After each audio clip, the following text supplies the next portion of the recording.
BNP সরকার দায়িত্ব নেওয়ার পর নতুন রাষ্ট্রপতি কে হবেন তা নিয়ে এখনই নানা আলোচনা ও গুঞ্জন শুরু হয়েছে। এছাড়া 2028 সালে মেয়াদ শেষ হওয়ার কথা থাকলেও নতুন সরকার গঠনের পর পদত্যাগ করতে পারেন বর্তমান রাষ্ট্রপতি মোহাম্মদ শাহাবুদ্দিন। গত ডিসেম্বরে বার্তা সংস্থা রয়টার্সকে দেওয়া এক সাক্ষাৎকারে রাষ্ট্রপতি নিজেই এমনটি জানিয়েছিলেন।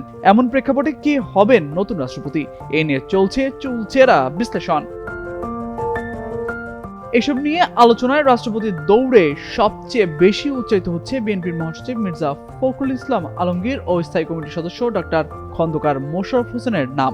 এছাড়া কেউ কেউ দলের প্রবীণ আরেক নেতা নজরুল ইসলাম খানের নামও বলছেন। তবে সূত্রগুলো জানাচ্ছে বিএনপির এই তিনজনের মধ্যে একজনকে রাষ্ট্রপতি পদে দেখা যেতে পারে। হোয়াইট প্লাস প্রো সেনসিটিভ স্কয়ারের মাঠের বাইরেও তো আমরা এভাবে দেশপ্রেম দেখাতে পারি।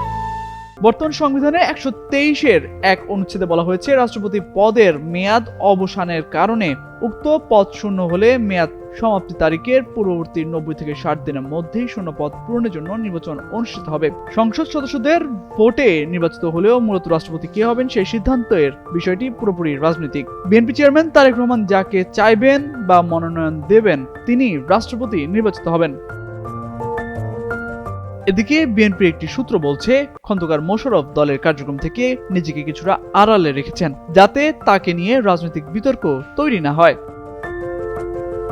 ত্রয়োদশ জাতীয় সংসদ নির্বাচনে বিএনপি এককভাবে 209টি আসন পেয়ে সরকার গঠন করতে যাচ্ছে। বিকালে মন্ত্রিসভার শপথ হবে।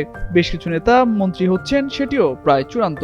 এর সঙ্গে আলোচনা হচ্ছেন পরবর্তী রাষ্ট্রপতি কে হবেন তা নিয়ে। এর কয়েকদিনের মধ্যেই স্পষ্ট হতে পারে কে হচ্ছেন নতুন রাষ্ট্রপতি। তামজিদ মির্জা, যুগান্তর নিউজ।